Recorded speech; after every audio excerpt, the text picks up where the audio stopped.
जय राधा माधव जय कुंज बिहारी जय राधा माधव जय कुंज बिहारी जय गोपी जन वल्लभ जय गिरिवरधारी जय गिरिवरधारी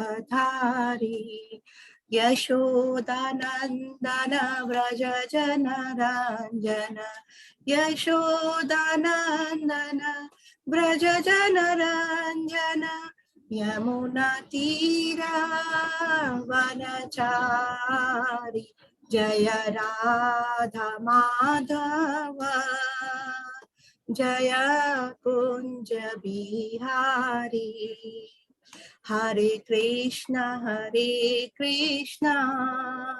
कृष्णा कृष्णा हरे हरे हरे राम राम राम हरे हरे हरे कृष्णा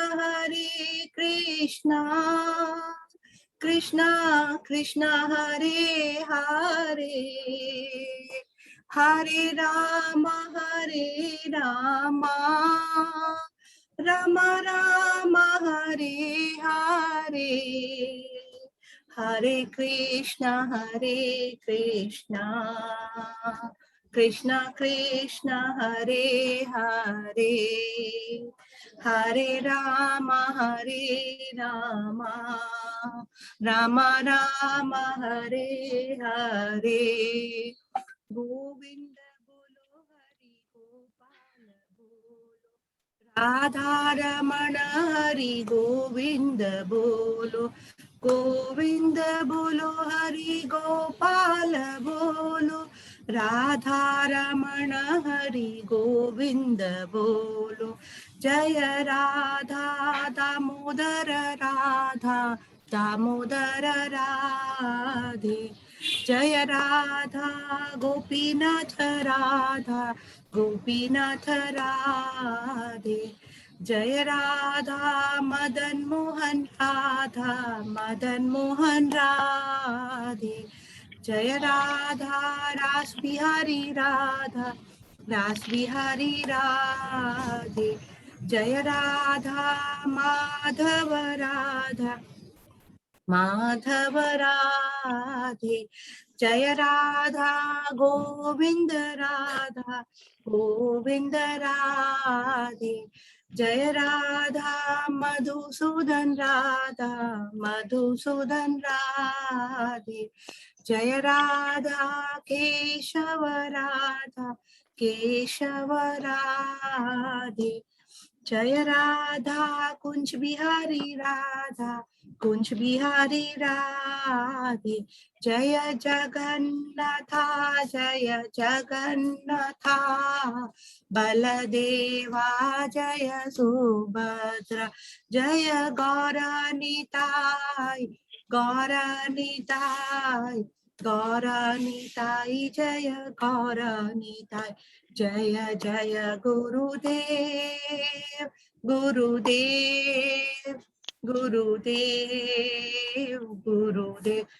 जय जय प्रभुपाद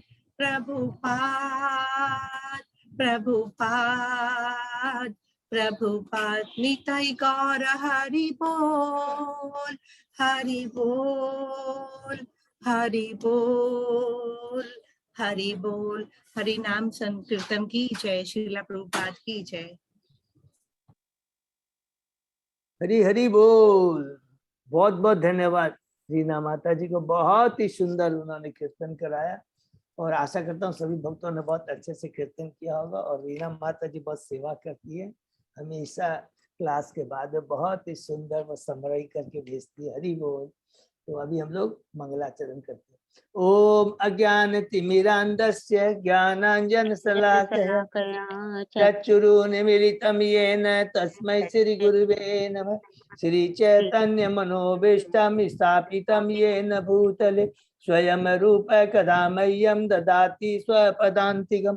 वंदेहम श्री गुरु श्री युतपथ कमलम श्री गुरु वैष्णवांच च श्री रूपम साग्र जातम सहगना रघुनाथम वितम तम सजीवम स्वादेतम सावभूतम परिचम सहितम कृष्ण चैतन्य देवम श्री राधा कृष्ण पादान सहगना ललिता श्री विशाखा वितांत च। नमो ओम विष्णु पादाय कृष्ण पृष्ठाय भूतले श्रीमते भक्ति वेदांत स्वामी इति नामने। नमस्ते सरस्वती देवे गौरवाणी प्रचारिणे निर्विशेषा शून्यवादी पाश्चात्य देश तारिणे। वांछा कल्पतरुभ्य कृपा सिंधुभ्य एव च पतितानां पावनेभ्यो वैष्णवेभ्यो नमो नमः। नमो महावदान्याय कृष्ण प्रेम प्रदायते कृष्णाय कृष्ण चैतन्य नामने गौरतिसे नमः। हे कृष्ण करुणा सिंधु दीन बंधु जगतपते गोपेश गोपिका कांत राधा कांत नमस्तुते। तप्त कांचन गौरांगी राधे बिंदावनेश्वरी विश्वभानुसुते देवी प्रणमामि हरिप्रिय। नीलांचल निवासाय नित्याय परमात्मने बलभद्र सुभद्रायां जगन्नाथाय ते नमः। जय श्री कृष्ण चैतन्य प्रभु नित्यानंद श्री अद्वैत गदाधर श्रीवासादि गौर भक्त बिंद। मुखम करोति वाचालम पंगु लंगे गिरि यत्कृपातम हम वंदे श्री गुरु दीनतारिणम परमानंद माधवम श्री चैतन्य ईश्वरम। हरे कृष्ण कृष्ण कृष्ण हरे हरे हरे राम राम राम हरे। श्री श्री मंगलाचरण की जय, शिला प्रभुपाद की जय। हरे कृष्णा। आज के इस श्रीमद् भागवतम कक्षा में सभी भक्तों का हार्दिक स्वागत है। मैं सभी भक्तों के चरणों में हृदय से दंडवत प्रणाम करता हूँ।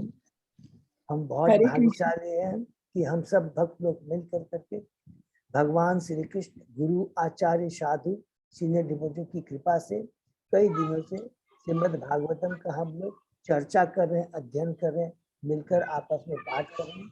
अभी हम लोग कैंटो 2 के अध्याय 9 में हैं, जिसमें हम लोग चतुश्लोकी भागवतम पाठ कर रहे हैं। बहुत ही इसके अंदर में इस प्रकार अलग अलग 33वें श्लोक में 34 श्लोक अलग अलग भगवान के अलग अलग रूप के बारे में, भौतिक रूप आध्यात्मिक रूप, माने भगवान का भौतिक रूप नहीं होता, किस प्रकार भगवान भौतिक जगत में आके विराट रूप में जिनका उनका मैटेरियल फॉर्म में धारण करते हैं, उनकी अलग अलग एक्टिविटियों के बारे में और उनकी शक्तियों के बारे में और किस प्रकार उन शक्तियों के संग बर्ताव करते हैं भगवान, अभी तक हमने पढ़ा है। और उसके पहले हम लोगों ने 8 अध्याय किए हैं कैंटो 2 का, तो उसकी हम लोग समरी में पुनरावृत्ति करते हैं। पहला अध्याय है इस अनुभूति का शुभारंभ, जिसमें सुखदेव गोस्वामी जी परीक्षित महाराज के जो बहुत ही महत्वपूर्ण प्रश्न है, जो कि हमारे जीवन का बेस है, आधार है, उसके बारे में पूछते हैं कि मनुष्य को किस प्रकार अपना जीवन यापन करना चाहिए, जीवन मनुष्य का क्या लक्ष्य है, इस जीवन में मनुष्य होने जो बहुत दुर्लभ है उसे क्या करना चाहिए और मृत्यु के समय उसके क्या कार्य है। दोनों प्रश्नों का एक ही उत्तर है, भगवान की भक्ति। और कहते भक्ति ही परम लक्ष्य है, श्रवण कीर्तन और स्मरण प्रत्येक मनुष्य को यही कार्य करना चाहिए अगर वास्तव में वो अपने मनुष्य जीवन का सदुपयोग करना चाहता है। अन्यथा इसके अलावा और जो भी कोई कार्य होंगे तो जन्म मृत्यु जरा व्याधि का कारण बनते रहेगा, इसका कोई दूसरा उपाय नहीं। और फिर सुखदेव गोस्वामी जी और बताते हैं कि जिनको भगवान के साकार रूप पर विश्वास नहीं है, उन्हें भगवान के विराट रूप का ध्यान करना चाहिए। दूसरे अध्याय में आते हैं हृदय में भगवान, जिसमें सुखदेव गोस्वामी जी कहते हैं कि जिन्होंने भक्ति करते करते धीरे धीरे आध्यात्मिक उन्नति की है, उनको अब विराट रूप के ध्यान से आगे उठ कर करके हृदय में जो परमात्मा है उनका ध्यान करना चाहिए। और फिर कहते हैं कि अगर जिनकी अभी भी भौतिक इच्छाएं कंप्लीट नहीं हुई है, उन्हें क्रम मुक्ति का मार्ग अपनाना चाहिए। लेकिन अंत के यही कहते हैं कि भगवान की भक्ति ही उत्तम है, यही जीवन का परम लक्ष्य, श्रवण, कीर्तन और स्मरण। और इसको करने के लिए जो वास्तविक हमारे जीवन में बाधा आती है तो हमारी भौतिक इच्छाएं। तो भौतिक इच्छाएं हमारे बंधन का ही कारण है और यही हमारी भक्ति में रुकावट है। तो हमें भौतिक इच्छाओं को त्यागना चाहिए। त्यागने का मतलब है कि उनके प्रति डिटैचमेंट और भगवान की भक्ति के प्रति अटैचमेंट। तीसरे अध्याय में हम प्रवेश करते हैं हृदय परिवर्तन, जिसमें सुखदेव गोस्वामी जी देवताओं की बारे में बताते हैं कि देवता जो भगवान के अंश है, अगर किसी की भौतिक इच्छाएं, जैसा कि कहा था दूसरे अध्याय में, तो वो अलग अलग देवताओं को भगवान ने अलग अलग शक्ति, पावर दिया है और अपनी इच्छा के अनुसार वो देवताओं के पास जा सकते। लेकिन कहते हैं कि अगर भौतिक अगर इच्छाएं भी हैं, बहुत ही सुंदर है ये 10वें अध्याय, तीसरे अध्याय का 10वें श्लोक में भगवान कहते हैं कि उनको क्या भगवान के पास ही जाना चाहिए अपनी भौतिक इच्छाओं की पूर्ति करने की, क्योंकि भगवान पिता है, माता है और हमें उतना ही भौतिक चीजें देंगे जो हमारे लिए नुकसानदायक ना हो। नुकसानदायक का मतलब है कि हम उसके अंदर में लिप्त न हो जाए। और दूसरा फायदा भगवान से पास जाने से ये है कि धीरे धीरे जो भौतिक इच्छा, अनवांटेड भौतिक इच्छाएं, याद रखेंगे, उसको भगवान धीरे धीरे खत्म करके हमारे हृदय में भक्ति स्थापित कर देते हैं। अर्थात भगवान और भगवान के भक्तों का एकमात्र उनका एसोसिएशन ही हमें भौतिकता से मुक्त कर करके आध्यात्मिकता में हमें लाता है। और उसके बाद में चौथे अध्याय में परीक्षित महाराज प्रश्न करते हैं सुखदेव से कि भगवान की सृष्टि के बारे में हमें बताइए। और तीसरे अध्याय में हमने पढ़ा था कि जो शौनक ऋषि है वो किस प्रकार सुख गोस्वामी से कहते हैं, बहुत ही सुंदर वर्णन, क्योंकि याद आता है कि ये भगवान की भक्ति इतनी उत्तम है तो ये मनुष्य योनि एकमात्र भगवान की भक्ति करने के लिए, मनुष्य योनि इस भौतिक जगत से छुटकारा पाने का एकमात्र मनुष्य योनि, मनुष्य चोला ही पॉसिबल है। उसमें हम ये जन्म मृत्यु जागृति चक्र निकल सकते हैं। तो इसका हमें पूरा सदुपयोग करना चाहिए, पूरा अपने शरीर, अपने इंद्रियों के भगवान की सेवा में लगाना चाहिए। चौथे प्रश्न में जब परीक्षित महाराज सुखदेव स्वामी कहते हैं सृष्टि चक्र के बारे में बताइए, तो चौथे अध्याय में प्रश्न करते हैं और सुखदेव गोस्वामी जी प्रश्न का उत्तर देने के पहले भगवान का ग्लोरिफिकेशन करते हैं। बहुत सुंदर ग्लोरिफिकेशन हमने बार बार डिटेल में पढ़ा है कि हे कृष्ण, आप ही श्रेयपति है, ध्यानपति है, आप ही लोकपति है, आप ही यज्ञपति है, आप ही यदुपति है, आप ही परम गति है, सब कुछ आप ही है और हमारे पास जो कुछ भी है वो आपका ही दिया हुआ है और ये आपकी सेवा के ही निमित्त है। अगर हम भोगना चाहेंगे तो ये बंधन का कारण बनेगा। और फिर ये कह कर करके सुखदेव गोस्वामी जी परीक्षित महाराज को कहते हैं आपके प्रश्न का उत्तर मैं तुम्हें ब्रह्मा जी नारद के बीच जो संवाद होगा उसके माध्यम से दूंगा। हम 5वें अध्याय में प्रवेश करते हैं जिसका शीर्षक है सर्व कारण कारण भगवान, जिसमें ब्रह्मा जी नारद जी को दो चीज इसमें है। हमने पढ़ा कि किस प्रकार नारद जी भ्रमित होते हैं कि ब्रह्मा जी को कहते हैं कि पिता आप ही सर्वे सर्वा है, आप ही सृष्टि करता है, पालन करता है, संहार करता है। तो भगवान ब्रह्मा जी कहते हैं ये ऐसा नहीं है, मैं वास्तव में सृष्टि करता नहीं हूँ, मैं तो एकमात्र भगवान का दास हूँ, मैं तो एक माली के समान हूँ जो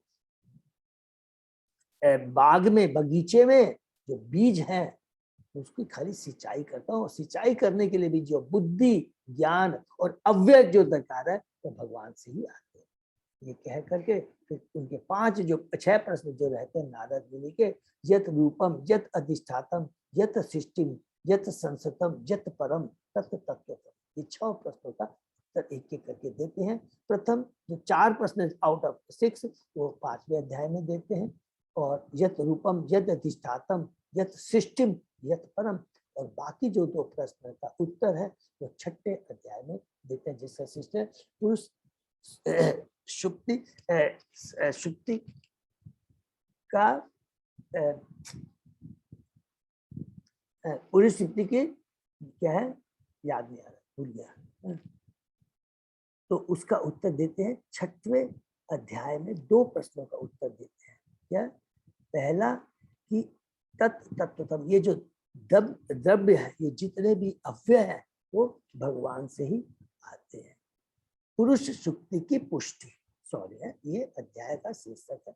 और ये जो सृष्टि पालन संहार होता है कि किस प्रकार इस सृष्टि का विनाश हो, इन दो प्रश्नों का बहुत सुंदर ढंग से उत्तर देने के बाद में ब्रह्मा जी कहते हैं कि अब मैं तुम्हें भगवान की लीलाओं के बारे में बताऊंगा। तो हम लोग 7वें अध्याय में प्रवेश करते हैं, जिसके अंदर में ब्रह्मा जी नारद जी को भगवान के 25 अवतारों के बारे में बताते हैं। वराह अवतार से लेकर कर करके गुणा अवतार तक अलग अलग लीलाओं के बारे में संक्षेप में हमने पढ़ा। और अंत में ब्रह्मा जी नारद जी को कहते हैं कि हे नारद, तुमने मुझसे जो भी प्रश्न किए थे और भगवान की जो लीलाओं का संक्षेप मैंने तुम्हें बताया है, अब तुम्हारा कर्तव्य है कि तुम्हें इन जो भी शिक्षा मुझसे प्राप्त है इसका तुम लोगों में प्रचार करो। और याद रखना कि भगवान को केवल भक्ति के माध्यम से ही जाना जा सकता है। मैं स्वयं उनका प्रथम जीव हूँ, लेकिन मैं भगवान को नहीं जान सकता। और थोड़ा कुछ भी अगर हम जान सकते हैं तो भक्ति के माध्यम से जान, ये कहते हैं। इसके बाद में हम लोग 8वें अध्याय में प्रवेश करते हैं, जिसमें परीक्षित महाराज का प्रश्न है, ये शीर्षक है। और जिसमें परीक्षित महाराज कहते हैं कि ब्रह्मा जी ने जो नारद जी को कहा था कि तुमने जो कुछ मुझसे सीखा है लोगों में जाके प्रचार करो, तो नारद जी ने किन किन लोगों को प्रचार किया। और उसके पहले कहते हैं कि हे सुखदेव गोस्वामी जी, मुझे श्रीमद् भागवतम का जो अमृत पान करा रहे हैं वो कराते रहे, जिससे मेरी चेतना भगवान के चरणों में स्थिर रहे। बहुत सुंदर कहते हैं, क्योंकि ये भगवान की जो वाणी है, भगवान के रूप गुण लीलाओं का समुचित जो स्मरण है, ये शाश्वत भक्ति प्रदान करता है, शाश्वत फल प्रदान करता है। एक बार भक्ति ऊपर जाती है फिर वो खत्म नहीं होती। और उसके बाद में अलग अलग प्रश्न करते हैं। 7वें श्लोक से लेकर 23वें श्लोक में अलग अलग प्रश्न करते हैं कि जीव तो शाश्वत है, उनको भौतिक शरीर कैसे प्राप्त होता है, भगवान के शरीर में जीव के शरीर के अंतर में बताइए। उसके बाद में जितने भी लोक और परलोक हैं इस भौतिक, उनके बारे में बताइए। और ये जितने भी लोक परलोक हैं, जिनकी सृष्टि पालन और संहार के बीच की जो अवधि है, काल समय के बारे में बताइए। मनुष्य के बारे में, देवताओं की आयु के बारे में बताइए, अलग अलग करके बताइए। युगा अवतार के बारे में बताइए, शाश्वत धर्म साधारण धर्म के बारे में बताइए, आपद धर्म के बारे में बताइए।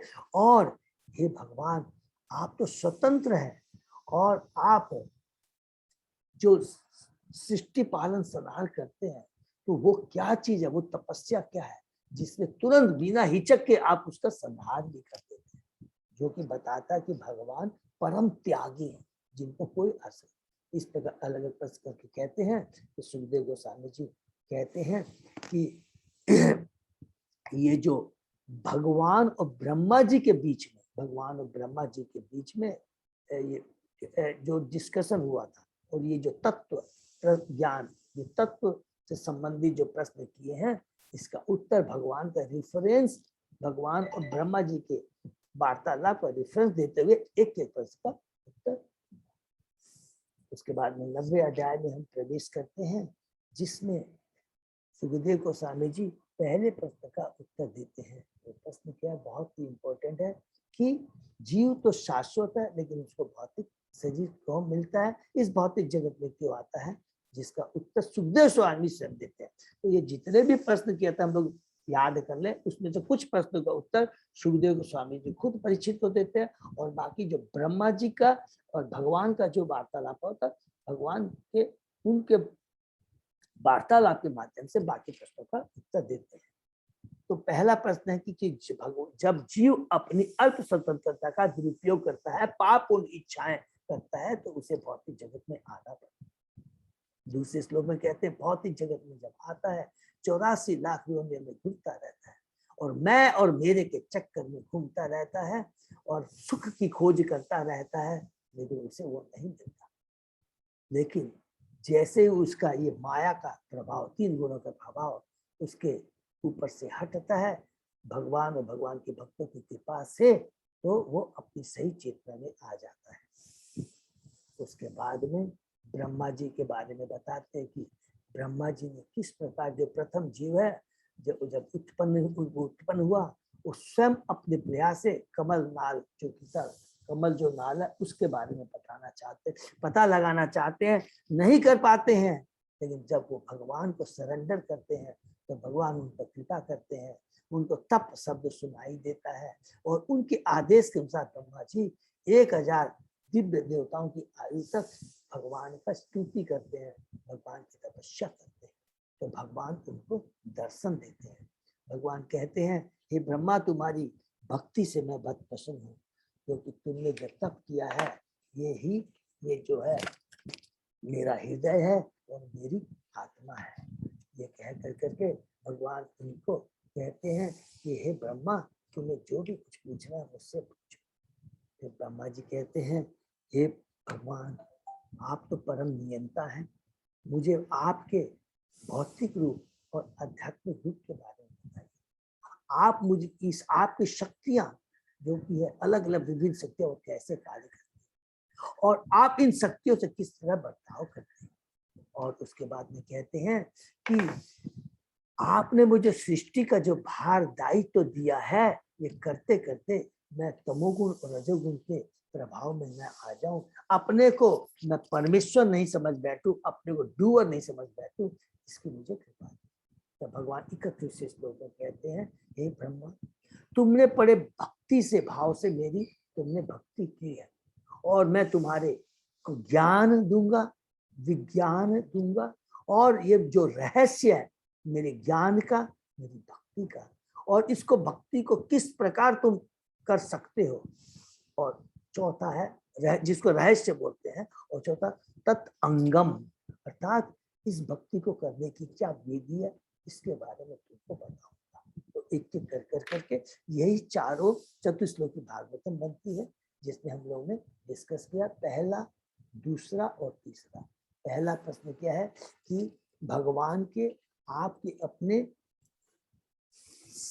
विराट रूप माने मैटेरियल फॉर्म और स्पिरिचुअल फॉर्म दोनों के बारे में बताइए। तो यहाँ पर भगवान स्वयं उत्तर देते हैं कि हे ब्रह्मा, संसार में जो कुछ भी दिखता है वह भगवान की शक्ति, वह माने प्रभुपादित करते हैं, भगवान तो कहते हैं वह मेरा ही विस्तार है, मेरे बिना मैं सृष्टि के पहले था और इस भौतिक सृष्टि के बाद भी मैं विद्यमान रहता हूँ। बहुत क्लियर बोलते हैं, अर्थात भगवान का जो स्थिति है, भगवान का जो एग्जिस्टेंस है, मैटेरियल जगत के ऊपर निर्भर नहीं करता है। ये तो मैटेरियल जगत मैं बनाता हूँ बद्ध जीवों की इच्छाओं को पूर्ति करने के लिए। तो जब भौतिक जगत, भगवान तो शाश्वत अपने धाम में रहते हैं, उनका शाश्वत धाम है, उनका शाश्वत स्वरूप है, और अपने धाम में अपने शाश्वत जो उनके पार्षद उनके संग रहकर असंख्य लीलाएं करते रहते हैं। और जब ये भौतिक जगत की सृष्टि करते हैं पुरुष अवतार के माध्यम से, तो वो मेरा जो रूप बनता है, ये सृष्टि जो है, ये ब्रह्मांड मेरा विराट रूप है। और जब ये खत्म हो जाता है तो भी मैं बना रहता हूँ। ये पहला प्रश्न का उत्तर। दूसरा प्रश्न में भगवान कहते हैं कि जैसा कि देखिए कोरिलेट करते हैं कि तुमने मेरी शक्तियों के बारे में पूछा, तो मेरी असंख्य शक्तियां हैं, और मेरी जो स्पेशली 2 महामाया और जो योग माया है, ये शक्तियां किस तरह कार्य करती हैं कि मैंने पहले श्लोक में तुमको बताया कि मेरे जो कुछ भी भौतिक जगत में, आध्यात्मिक जगत में है, ये भौतिक जगत में है, ये मेरा ही रूप है, विराट रूप में है, और यह मैं आध्यात्मिक भौतिक, और जो कुछ भी है इस भौतिक जगत में, अगर वो मुझसे संबंधित रह करके इस भाव को यदि जानता है कि जो कुछ भी है भौतिक जगत में भगवान की है, भगवान का ही है, और भगवान के बिना कोई चीज का अस्तित्व नहीं है, अगर ये चीज कोई नहीं जानता है तो समझ लो कि वो माया के प्रभाव में है, अर्थात माया उसको हैंडल करती है। लेकिन जो ये चीज समझता है कि जो कुछ भी है भगवान का, भगवान के बिना कोई चीज का अस्तित्व नहीं है, तो वो सही चेतना में है, उस समय योग माया के वो अंडर में रहता है। ये माना, ये समरी है, समरी। जब महामाया के चक्कर में रहता है तो जीव यही नहीं समझ पाता है कि मैं शरीर हूं या आत्मा। और अगर आत्मा भी है तो जानता है, तो आत्मा का आवरण, भौतिक 3 गुणों के आवरण के चक्कर में वो भूल जाता है नंबर 2, और केवल शरीर के लिए कार्य करता है।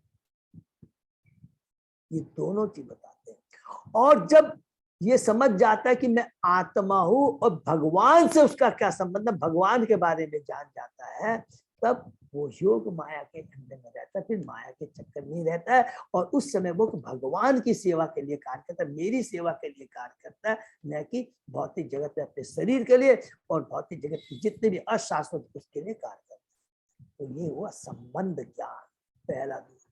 फिर तीसरे श्लोक में भगवान कहते हैं कि 35वें श्लोक में जो हमने पढ़ा, भगवान कहते हैं कि ब्रह्मांड में जिस प्रकार जितने भी तत्व हैं वो सारे क्या है, जिस प्रकार वो बाहर भी है और अंदर भी। ये चीज समझ गया, आगे आओगे सबको मिलकर से कोई भी कंफ्यूजन नहीं होगा किसी को।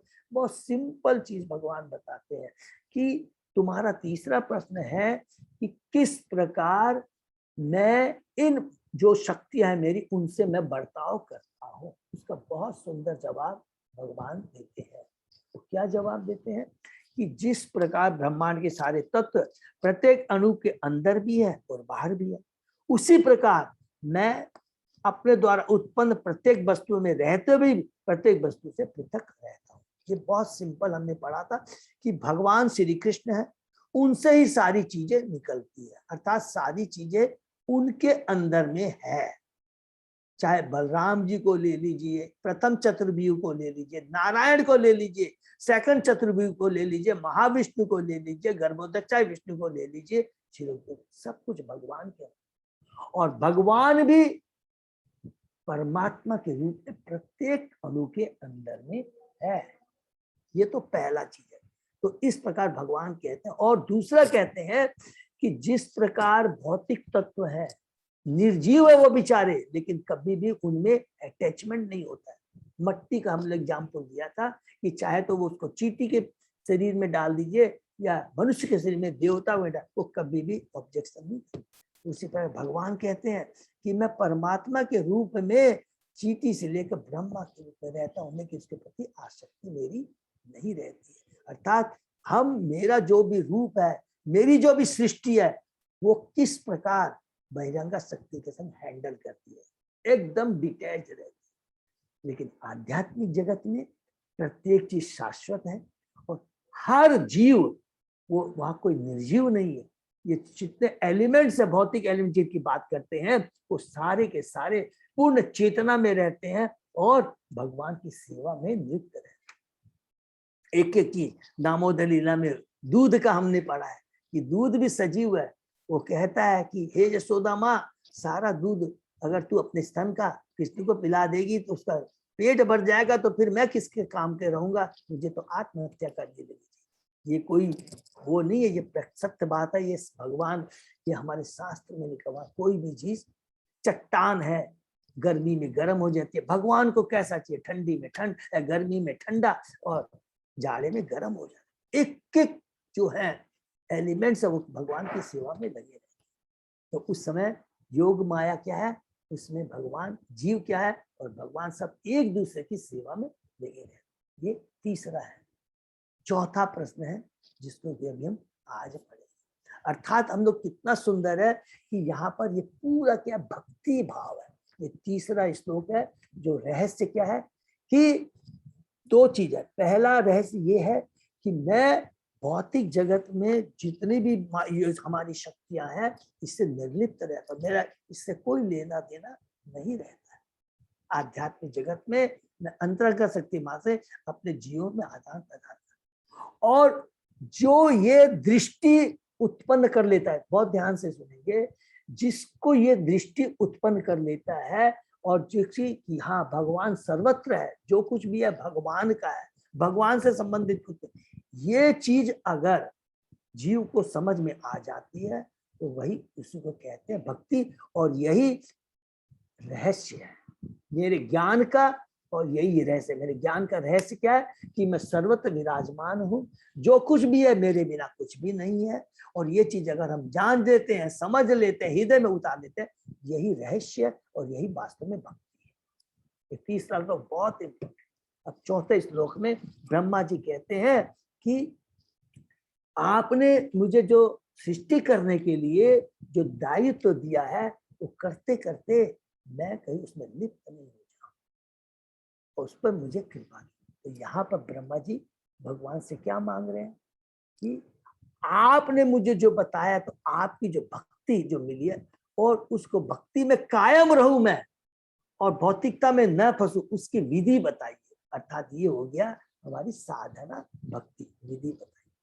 ये चौथा श्लोक बहुत ही पावरफुल है। इसमें पूरा डिटेल में गीता भागवतम में प्रभुपाद जी ने अलग अलग श्लोक दे करके ये ट्राई किया स्थापित करने का कि भगवान की भक्ति ही परम है और कैसे की जाती है उसके बारे में। तो इसके बारे में आज हम लोग डिस्कस करेंगे। ठीक।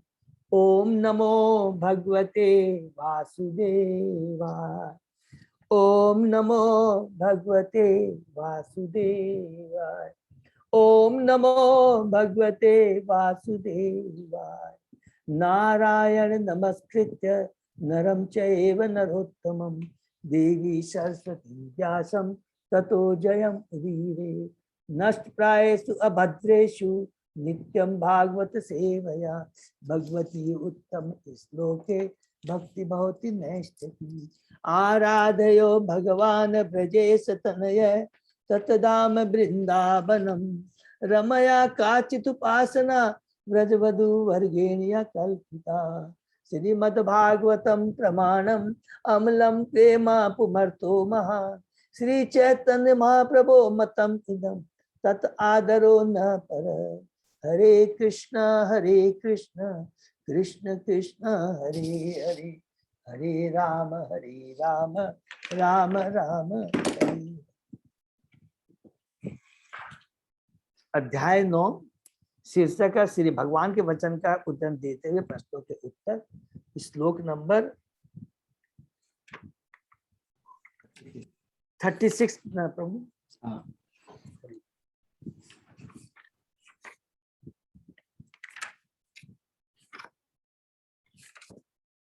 हरि बोल। तो हम लोग शुरू करते हैं। एतावत एव जिज्ञास्यम तत्त जिज्ञासुना आत्मनः अन्वय व्यतिरेकाभ्याम यत् स्यात् सर्वत्र सर्वदा।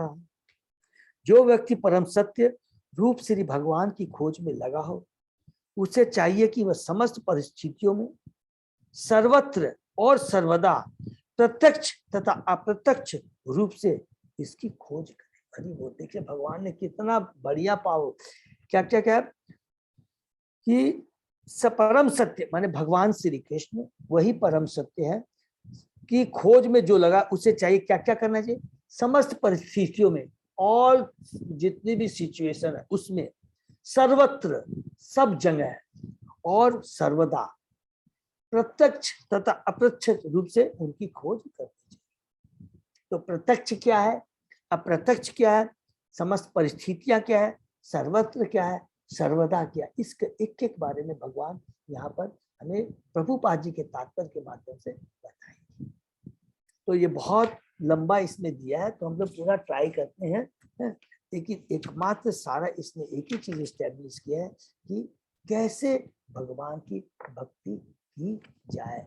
और अगर हम ऐसा करेंगे सर्वत्र हर परिस्थितियों में, देखिए भगवान की जो भक्ति है इसके लिए कोई भी सिचुएशन कोई भी समय में हम भक्ति कर सकते हैं। किसी पे भी परिस्थिति सर्वत्र जहां कहीं भी हम रहे वहां पर भगवान की भक्ति कर सकते हैं और सर्वदा हर समय कर सकते हैं। प्रत्यक्ष या अप्रत्यक्ष इसको हम लोग थोड़ा डिटेल में समझेंगे। प्रत्यक्ष का मतलब सब समझ गए होंगे, डायरेक्ट भगवान की भक्ति, और अप्रत्यक्ष या कर्म योग, ज्ञान योग, ध्यान योग, ये सब जो भी कर ले, लेकिन उसका अल्टीमेटली लक्ष्य क्या है, भगवान की भक्ति। अगर हम भगवान की भक्ति करते हैं तो स्वतः ही उसके अंदर में हमने पढ़ा था कर्म योग, ज्ञान योग, ध्यान योग स्वतः ही आ जाते हैं। जितने भी वर्णाश्रम धर्म के बारे में, वेदों के बारे में हमने पढ़ा है, उनका उद्देश्य क्या है, भगवान की भक्ति ही करना है। जो कुछ भी है इस भौतिक जगत में, जितने भी शास्त्र है, जितने भी नियम है, जितने भी वर्णाश्रम, जो कुछ भी, उनका परम लक्ष्य क्या? भगवान की भक्ति। लेकिन जो बुद्धिमान व्यक्ति होता है वो डायरेक्ट भगवान की भक्ति में लग जाता है, अन्य विधियों में वो नहीं जाता है।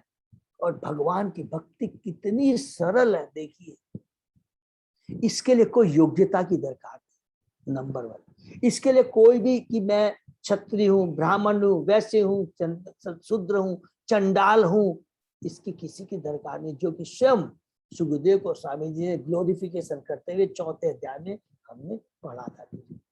और इसके लिए कोई क्वालिफिकेशन दूसरी को, माने इवन जिसकी श्रद्धा नहीं है, देखिए श्रद्धा से नहीं करता है, लेकिन किसी भी रूप में हरि नाम चिंतामणि है जब हम करेंगे, उसमें भक्ति विनोद ठाकुर कितना बड़ा, कोई भी हंसी में भी यदि कहता है अरे तुम क्या भगवान कृष्ण बन गया है क्या, अच्छा तो अगर वो भी कहता तुम क्या नारायण है क्या, मजाक में बोलते हैं, तो वो खराब नहीं जाता। अगर किसी को हम बोलते हैं कि कोई श्रद्धा नहीं है, लेकिन आज उनको उसके बिना जानकारी के भी अगर वो भगवान का प्रसाद देता है, तो क्या उसकी चेतना में परिवर्तन नहीं आता? इतनी सरल विधि है। आप बोलेंगे कि मैंने स्नान नहीं किया, अभी हरि नाम नहीं कर सकता, नहीं तो कर सकता। तो भगवान के नाम इतना सरल है जिसमें किसी भी काल देश योग्यता के बिना हम भगवान का नाम ले सकते हैं, हर परिस्थिति में, सर्वत्र और सब समय ले सकते हैं, कोई भी इतना होने के बाद भी। और यदि हम ऐसा करते हैं तो कितना महान फल मिलता है। कौन सा फल? भगवान की दिव्य प्रेमा भक्ति। और इसके विपरीत अगर हमको ध्यान योग करना है, ज्ञान योग करना है, कंसेंट्रेशन ऑफ माइंड चाहिए, आप साफ सुथरा होना चाहिए, यम नियम आसन प्राणायाम प्रत्याहार ध्यान धारणा ध्यान समाधि, कितना आसान, कितना टफ। लेकिन अगर हम भगवान की भक्ति करते हैं तो उसके अंदर सब कुछ इंक्लूड है, अलग से कुछ करने की दरकार। यही चीज भगवान इस श्लोक में और प्रभुपाद जी अलग अलग गीता भागवतम का तात्पर्य देके समझाएंगे, सार यही है। तो हम लोग जितना है हम लोग प्रयत्न करेंगे इसको कवर करने का। तो हम तात्पर्य पढ़ते हैं। जैसा पिछले श्लोक में कहा गया, भक्ति योग के रहस्य को जान लेना ही जिज्ञासु के लिए समस्त जिज्ञासाओं की परम अवस्था या उनका परम लक्ष्य। हरि बोल, इसको ही सब लोग प्लीज अंडरलाइन कर दें। भक्ति योग के रहस्य को जान लेना। भक्ति क्या है? अभी हमने 30 श्लोक में पढ़ लिया है। क्या? कि जो भगवान को सब कुछ मानता है, सर्वस्व मानता है, हर चीज में भगवान को देखता है, हर चीज को भगवान से संबंधित देखता है और हर चीज को भगवान की सेवा में लगाता है, यही भक्ति। और ये यही भक्ति का रहस्य है। और समझ, अगर ये जो समझ लेता है वही जीवन का परम लक्ष्य भी। लक्ष्य क्या है? भगवान की भक्ति करना। और कैसे भगवान की भक्ति करना है यहाँ पर क्लियर बता दिया जाएगा कि किसी भी समय में, किसी भी कार्य पात्र में हम शुद्ध भक्तों के संग में रहकर भगवान की भक्ति कर सकते। प्रत्येक व्यक्ति भिन्न भिन्न ढंग से आत्म साक्षात्कार की खोज में लगा हुआ है, चाहे वह कर्म योग से हो, ज्ञान योग से हो, या कि ध्यान योग या राजयोग से हो, अथवा भक्ति योग से। प्रत्येक चेतना युक्त जीवात्मा का कर्तव्य है कि आत्म साक्षात्कार में प्रवृत्त हो। जो चेतना में उद्बुद्ध है वह निश्चय आत्मा के विषय में, विश्व के विषय में तथा जीवन के समस्त क्षेत्रों के विषय में तथा सामाजिक, राजनीतिक, आर्थिक, सांस्कृतिक, धार्मिक, आचार संबंधी विषयों तथा उनकी विविध शाखाओं के विषय में जिज्ञासा करते। किंतु यहाँ पर तो ऐसी समस्त जिज्ञासाओं के लक्ष्य को बताया गया। हरि बोल। यहाँ पर देखिए बोल दिया, ये जितनी भी जिज्ञासाएं हैं इनका लक्ष्य क्या है? भगवान को जानना, अपने को जानना और भगवान को जानना, और भगवान से हमारा क्या संबंध है उसको जानना। इन सारे ज्ञान का, स्टडी का एकमात्र लक्ष्य यही है। वेदांत दर्शन जीवन विषय इसी जिज्ञासा से आरंभ होता है और भागवत भी ऐसे समस्त जिज्ञासाओं का उत्तर देता है। ब्रह्मा जी चाहते थे कि भगवान उन्हें पूरी तरह शिक्षित कर दे, और यहाँ पर भगवान द्वारा दिया गया उत्तर 4 संक्षिप्त लोकों में अमेव श्लोक से लेकर करके एतावदेव तक है। निश्चय अंत माने पहला श्लोक में आया है अमेव, स्टार्ट होता है, और यहाँ के श्लोक में एतावदेव, यहाँ तक, माने कहां से स्टार्ट करके यहाँ तक। इसका एक एक करके ब्रह्मा जी चाहते हैं मुझे भगवान उत्तर दे। यह आत्म सच का वीडियो का अंत है, इसको अंडरलाइन कर लेंगे। यह आत्म सच का वीडियो का अंत है, दैट इज द अल्टीमेट।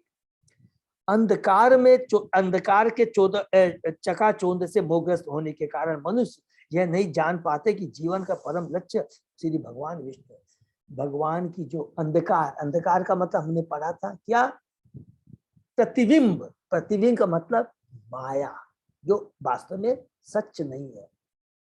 दूसरा श्लोक जो हमने पढ़ा था कि किसको अंधकार बोलते हैं, किसको प्रतिबिंब बोलते हैं, जिसमें अंधकार में रहकर जीव अपने को भोक्ता, अपने को मालिक समझता है, शरीर के बारे में, शरीर को ही सब कुछ समझता है, आत्मा के बारे में, और आत्मा किसका अंश है और भगवान के बारे में, और अंश का भगवान से क्या संबंध में कोई जानकारी नहीं, उसको बोलते हैं वो अंधकार में है। यह नहीं जान पाते कि जीवन परम लक्ष्य भगवान विष्णु है। फलस्वरूप प्रत्येक प्राणी अनियंत्रित इंद्रियों द्वारा ढकेला जाकर इस संसार के गहनतर अंधकार में धंसता जाता है। समस्त भौतिक संसार इंद्रिय तृप्ति मुख्यतया काम वासना पर आधारित कामनाओं के कारण उत्पन्न हुआ है। फलस्वरूप ज्ञान की समस्त प्रगति के बावजूद समस्त जीवों का अंतिम लक्ष्य इंद्रिय तृप्ति ही रहता है। हरि बोल। आज जितना भी हम लोग ज्ञान बोलते हैं, इकोनॉमिक डेवलपमेंट, जो भी शास्त्र का, अर्थशास्त्र, राजनीति शास्त्र, इनका एकमात्र ज्ञान क्या है, इंद्रिय तृप्ति ही रहता है। और वो इंद्रिय तृप्ति के बारे में हमने उपदेशामृत में बहुत सुंदर डिटेल में वर्णन आया है।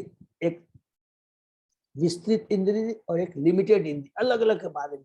लिमिटेड माने मेरा शरीर है, मुझे अपना करना है, फिर समाज का, फिर देश का, राष्ट्र का, अंतरराष्ट्र, अलग अलग इस तरह की ये माने विकसित एक्सपांडेड तृप्ति है। लेकिन सारी क्या है, इंद्रिय ही तृप्ति कहलाती है। अगर हम सोचते हैं कि मैं विश्व का कल्याण कर दूंगा, ये भी हमारी इंद्रिय तृप्ति है। कभी हम ऐसा नहीं सोचेंगे मैं तो देश के कल्याण के बाद, नहीं, इसमें तुमको अपनी तुष्टि मिलती है।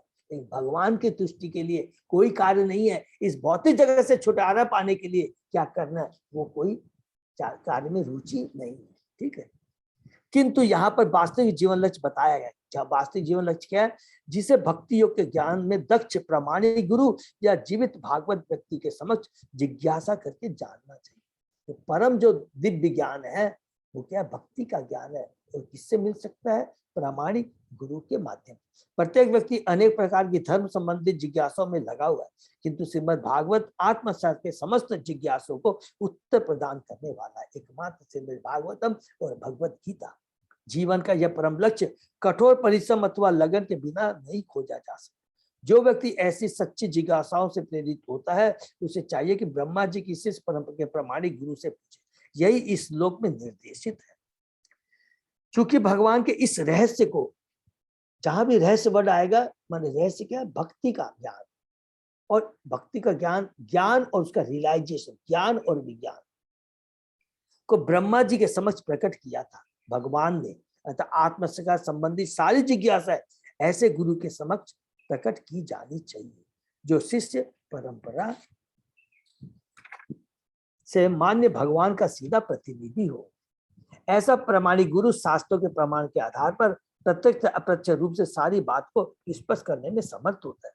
यद्यपि प्रत्येक व्यक्ति को छूट है कि वह इस संबंध में शास्त्रों का अवलोकन करे, अवलोकन कर सकता है, लेकिन किससे करना है, किंतु फिर भी उसे प्रामाणिक गुरु के पथ प्रदर्शन की आवश्यकता पड़ती है। बिना गुरु के बिना हम जो भी शास्त्र पढ़ते हैं वो उचित नहीं है। गुरु से जरूर हमें उसको बेस रखकर गुरु के माध्यम से सब कुछ पढ़ना चाहिए, समझना चाहिए। इस श्लोक में यही आदेश है। प्रामाणिक गुरु भगवान का सबसे अधिक विश्वासपात्र प्रतिनिधि होता है।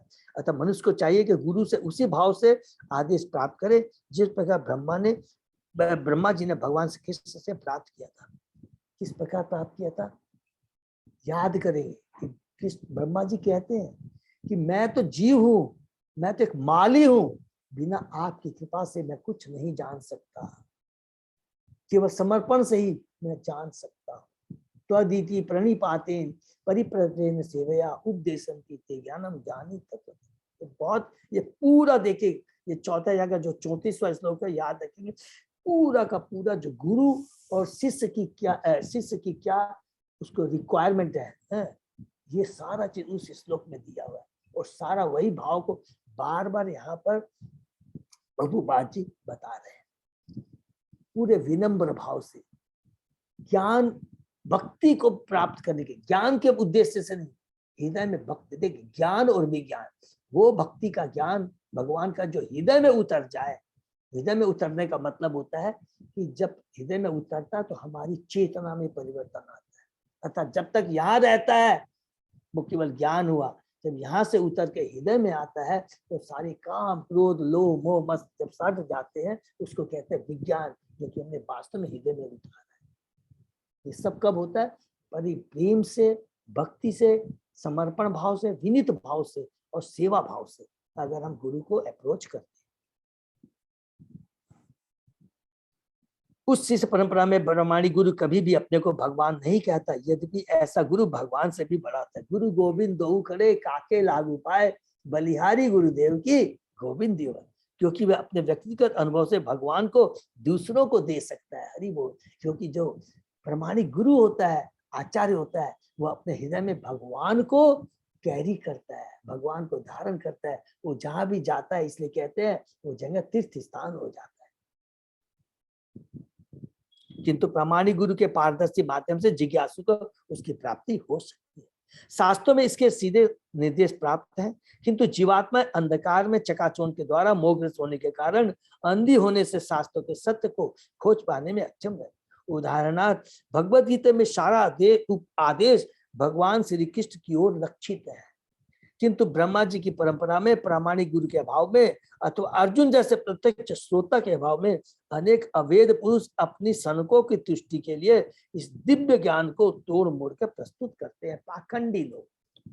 निसंदेह परव्योम के चित्त में भगवद गीता सर्वाधिक प्रकाशमान नक्षत्र है, किंतु इस महान ज्ञान ग्रंथ की व्याख्या इतनी बुरी तरह से तोड़ी मड़ोई गई है कि भगवद गीता का प्रत्येक जिज्ञासु भौतिक चमक धमक के से अंधकार में अभी भी पड़ा हुआ है।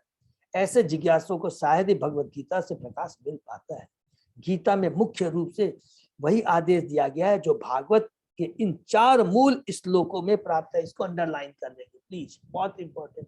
पूरी गीता का जो सार है 10वें अध्याय के 8वां 9वां 10वां को, उसको हम पढ़ लेते हैं, और ये भागवतम के 4 चतुष्क भागवतम को पढ़ लेते हैं।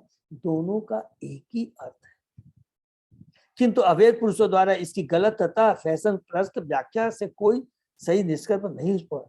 भगवत गीता में भगवान कहते हैं ईश्वर सर्वभूतानां हृदयेषु अर्जुतिष्ठति भ्राम्यति सर्वभूतानि यंत्र आरूढ़ानि मायया। भगवान परमात्मा रूप में सभी जीवों के हृदय में स्थित है और अपनी बहिरंगा शक्ति द्वारा संसार के समस्त प्राणियों को नियंत्रण में रखते हैं। बहिरंगा शक्ति से किनको? जो भगवान के भक्त नहीं है, याद रखेंगे। अतः यह स्पष्ट इसलिए कि भगवान परम नियंता है, जो कि ब्रह्मा जी पहले ही अपने श्लोक में कहते हैं जब भगवान दर्शन देते हैं, अभी हमने पढ़ा है, और जीवात्मा भगवान द्वारा नियंत्रित है। उसी भगवत गीता में भगवान आदेश देते हैं, क्योंकि सेम ये श्लोक 9वें अध्याय में 9वें अध्याय के 34वें से श्लोक में थोड़ा सा अंतर है। मन मना भव मद भक्तो मद्याजी माम नमस्कुरु माम वेश्यसि सत्यम ते प्रति जाने प्रियसी में। इससे स्पष्ट है कि भगवान का आदेश है कि मनुष्य को भगवानोन्मुखी, भगवान का भक्त, उन्हीं का उपासक होना चाहिए और भगवान श्री कृष्ण को ही नमस्कार करना चाहिए। ऐसा करने से भक्त निसंदेह भगवान के धाम को प्राप्त होगा। और उसी में 9वें अध्याय के 27वें श्लोक, यद करोसी यद स्नासी यद होसोसी ददा, जो कुछ भी करो, जो भी दान दो, जो भी पूजा करो, भगवान को ही करो। अप्रत्यक्ष रूप से यह कहा जा सकता है कि मानव समाज का सारा वैदिक गठन इस प्रकार हुआ कि प्रत्येक व्यक्ति भगवान के पूरे शरीर का अंग स्वरूप कहलाता है। देखिए यहाँ पर इसको अंडरलाइन करेंगे। अप्रत्यक्ष यह कहा जाता है मानव सारा वैदिक गठन, जितने भी वेद साहित्य है, हमारी भौतिक इच्छाओं को पूर्ति करने के लिए नहीं है, हमको सभ्य मनुष्य बनाने के लिए है। वर्णाश्रम धर्म है, देवताओं की पूजा है, यज्ञ के बारे में जो भी लिखा है वो इनडायरेक्टली वो भगवान से ही संबंधित है, भगवान को ही जानने के लिए, भगवान की तुष्टि के लिए। ज्ञानी पुरुष अर्थात ब्राह्मण भगवान के मुख पर स्थित है, जो कि वर्णाश्रम के बारे में बता रहे हैं कि जो कुछ शासक वर्ग अर्थात क्षत्रिय उनकी बाहु का बाहु पर, व्यापारी वर्ग अर्थात वैश्य भगवान के कटी भाग पर तथा श्रमिक वर्ग या शूद्र भगवान के पांव पर स्थित है। तो हमने बहुत बार डिटेल में डिस्कस किया कि किस प्रकार हमारा पूरा शरीर भगवान का जो शरीर है कि ऊपर वाला ब्राह्मण क्षत्रिय वैश्य शूद्र, अतः संपूर्ण सामाजिक ढांचा भगवान का शरीर है और शरीर के विभिन्न भाग यथा ब्राह्मण क्षत्रिय वैश्य शूद्र सभी मिलकर भगवान के पूरे शरीर की सेवा करने के निमित्त है। अन्यथा ये भाग एकता की परम चेतना में सम्मिलित किए जाने के योग्य नहीं रहे। श्री भगवान से संबद्ध सभी की सम्मिलित सेवा से विश्व चेतना प्राप्त की जा सकती है। अतः बड़े से बड़े वैज्ञानिक, महानिक, दार्शनिक, चिंतक, राजनीतिक, उद्योगपति, समाज सुधार आदि तक इस संसार के अशांत समाज को कोई राहत नहीं दिला सकते। हरि बोल। क्योंकि जितने भी ये राजनीतिक है, वैज्ञानिक, दार्शनिक है, ये भौतिक चीजों के संबंधित बात करते, आत्मा के सॉरी शरीर के कल्याण के लिए, शरीर के भोग के लिए वो सारे जितने भी हमारी आविष्कार है, ये सब चीजें शरीर से संबंधित है और आत्मा की तुष्टि के लिए भगवान की भक्ति, भगवान का नाम, शुद्ध भक्तों का संग चाहिए। इसलिए ये जितने भी वैज्ञानिक हैं, दार्शनिक है, राजनीतिक, उद्योगपति हैं, ये कभी भी हमें वास्तविक कष्ट से वास्तविक कष्ट से मुक्ति नहीं दिला सकते। वो क्या है? जन्म, मृत्यु, जरा, व्याधि। क्योंकि वे भागवत के इस श्लोक में वर्णित सफलता के रहस्य अर्थात भक्ति योग के रहस्य को नहीं जानते। देखिए सारे के बार बता दिया कि जो सफलता का रहस्य, हमारे कल्याण का रहस्य, वो क्या है? भक्ति। भगवत गीता में भी कहा गया, न माम दुष्कृतो मूढ़ा प्रपद्यन्ते नराधमा माया परिहित ज्ञान आसुर भाव मासिता। क्योंकि मानव समाज के तथा के बड़े बड़े नेता भक्ति योग के इस महान ज्ञान से अनभिज्ञ रहते हैं। और 16वें अध्याय में भी हमने पढ़ा था 18वें से 20 श्लोक में, अभी पिछले में, कि वो लोग जो है भगवान की भक्ति नहीं जानते हैं और केवल अपनी इच्छा के लिए सारे कार्य करते हैं, वो आसुरी प्रवृत्ति वाले होते हैं, जिनको मैं आसुरी योनि में डालता हूं। और भगवान की बहिरंग शक्ति मोहित होकर सदैव इंद्रिय तृप्ति के निकृष्ट कार्यों में संलग्न रहते। अतः वे परमेश्वर की श्रेष्ठता के कट्टर विरोधी होते हैं और वे भगवान की शरण में जाना अंगीकार नहीं करते, क्योंकि वे मूर्ख, बदमाश तथा नराधम है। ऐसे श्रद्धा रहित नास्तिक चाहे उन्हें कितनी उच्च शिक्षा प्राप्त किया न हो, वास्तव में संसार के सबसे बड़े मूर्ख है। जो कि मूर्ख किस लिए कहा गया है? गधा है, मूर्ख है। किसलिए? क्योंकि मनुष्य योनि प्राप्त होने के बाद भी अगर हम उसका सदुपयोग नहीं करते हैं तो इससे बड़ा मूर्ख क्यों है? अगर किसी के पास में बहुत ज्ञान है, बुद्धि है, धन है, सब कुछ है, अगर वो ये नहीं जानता कि जीवन का लक्ष्य क्या है, हम इस भौतिक जगत में वास्तव में दुखी हैं या सुखी है, ये सब ज्ञान नहीं है, तो वो मूर्ख हुआ। अर्थात वो उसकी चेतना पूरी भगवान की बहिरंग शक्ति, तीन प्रकृति के 3 गुणों द्वारा प्रभावित है। क्योंकि बहिरंगा प्रकृति के प्रभाव से उनका ज्ञान, सारा ज्ञान व्यर्थ हो जाता है। ना हम प्रकाश से सर्वस्व योग माया समावृता, माने जो असुर प्रवृत्ति के उनको मैं अपनी योग माया के साथ उसको, उसकी चेतना को ढक के रखता हूँ।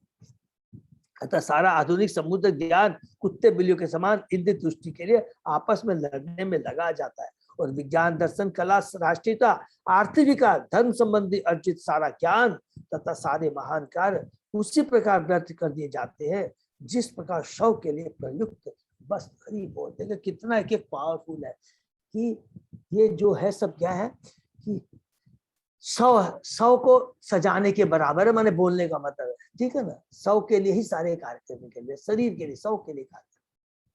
100 सैया को विविध प्रकार के वस्त्रों से ढककर मूर्ख जनता से झूठी वाहवाही लूटने से कोई लाभ नहीं है। अतः श्रीमद् भागवतम बार बार कहता कि भक्तियों का पद प्राप्त किए बिना मानस व सारे कार्यकलाप विफल होते कहा गया है।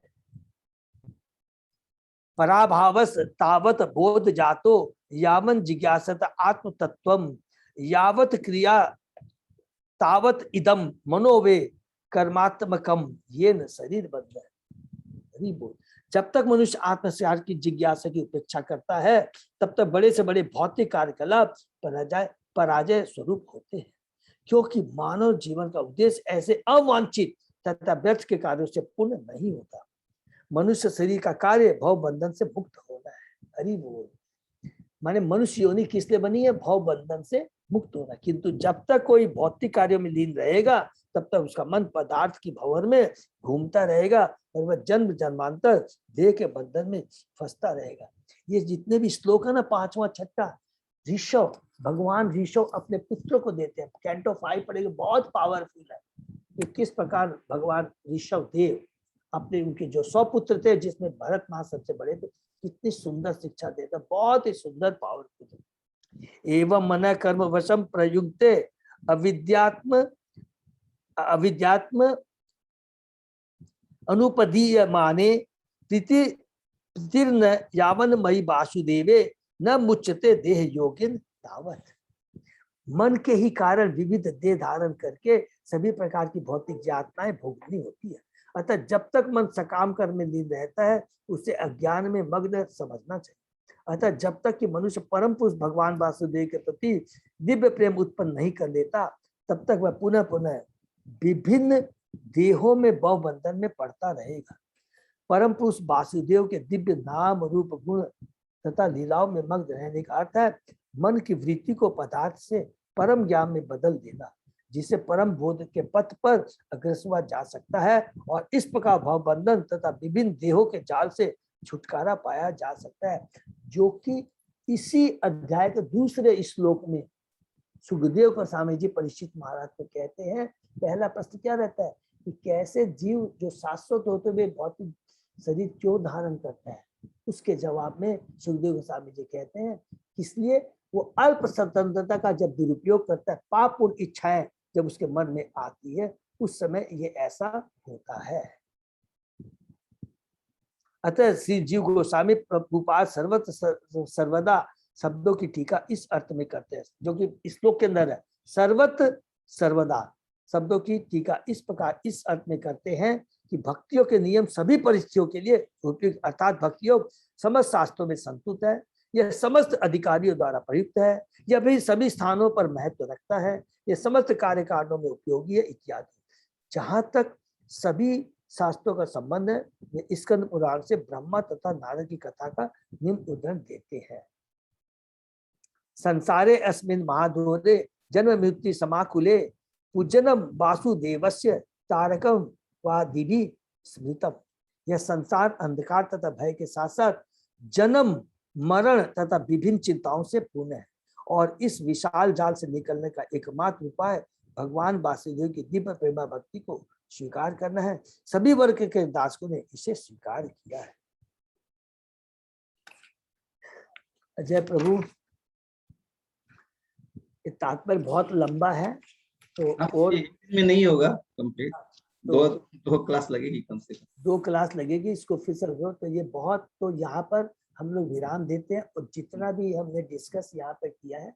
चौथा जो प्रश्न है ब्रह्मा जी को भगवान को कि आपने जो 3 श्लोक में बताया, क्या रिपीट करते हैं कि पहले श्लोक में बताया कि मैं सब समय विद्यमान रहता हूं शाश्वत रूप से आध्यात्मिक जगत में, लेकिन जब भौतिक जगत का मेरे माध्यम से मेरा जो एक्सपांसन है महाविष्णु का दृष्टि से जब ये भौतिक सृष्टि होती है तो ये जो सृष्टि बनती है ये भी विराट के रूप में मैं ही हूं।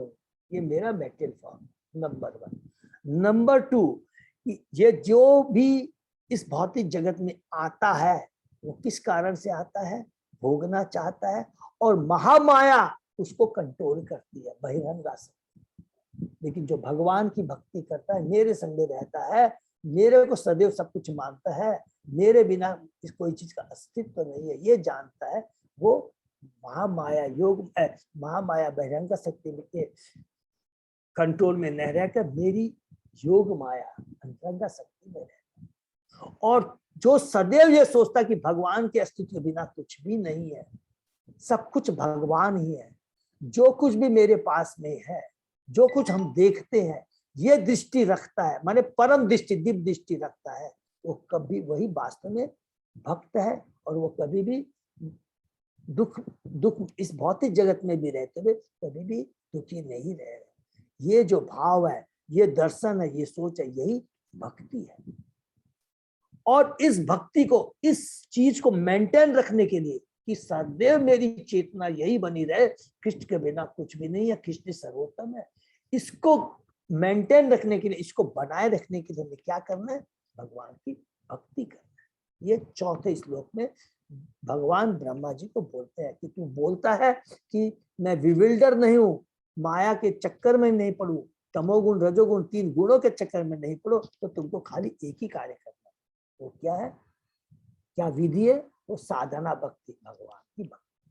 और इसी को स्थापित स्टेब्लिश करने के लिए प्रभुपाद जी ने इस पावरफुल श्लोक में अलग अलग गीता, भागवतम, स्कंद पुराण, पद्म पुराण से अलग अलग उन्होंने श्लोक उद्धृत यहाँ पर किए। तो हमको इसी को पढ़ना है और नेक्स्ट क्लास में हम लोग इसको और आगे पढ़ेंगे। ठीक, हरे कृष्णा। नेक्स्ट क्लास में मंडे दंडवत प्रणाम प्रभु जी। तो कल हम लोग क्लास हरे कृष्ण प्रभु जी, दंडवत प्रणाम प्रभु जी, प्रणाम, दंडवत प्रणाम। हरे कृष्णा। हरे किसी कृष्ण का- प्रभु जी, दंडवत प्रणाम। तो हम लोग यही विराम देते हैं और सोमवार को हम लोग फिर से हरे मिलते कृष्ण हैं। प्रभु जी, दंडवत प्रणाम। और दंडवत प्रणाम माता जी। और हरे कोई कृष्णा प्रभु जी, दंडवत प्रणाम प्रणाम। माता जी। अजय प्रभु, कोई भी अनाउंसमेंट है? कल गोवर्धन पूजा का है। हरी बोल, वेरी गुड। तो कल गोवर्धन पूजा का अजय प्रभु ने भी पोस्ट किया था कि कल गोवर्धन पूजा हमारे इस्कॉन 3C अल्बर्ट रोड में सेलिब्रेट किया जाएगा। और उसमें मैसेज में आया था कि 11 बजे जो भी भोग ले जाना चाहते हैं 11 बजे तक वो वहां पर ले जा कर करके सीढ़ी के पास लिखा है ना प्रभु, लिफ्ट, हाँ, टेम्पल हॉल पे। हाँ, टेम्पल हॉल वहां पर रख देंगे, ठीक है ना। और वहीं पर गोवर्धन की पूजा भी होगी, आरती होगी और हम लोग दर्शन भी कर सकते। हरे कृष्ण। हरी। तो सही भक्तों का बहुत बहुत धन्यवाद। बहुत सभी बहुत को धन्यवाद। हैप्पी हरि दीपावली। बोल, हरि बोल। happy सभी भक्तों को, दिवाली। सबको होगी आपको भी दीपावली की। प्रभु जी, सबको आप लोगों को भी दीपावली के हार्दिक दीपावली प्रभु जी। हरि बोल, हरि सबको बोल। आप दीपावली तो आज का सेशन ही विराम देते हैं, फिर सोमवार को। हरे कृष्णा प्रभु जी। हरे कृष्ण, हरे कृष्ण, दंडवत प्रणाम।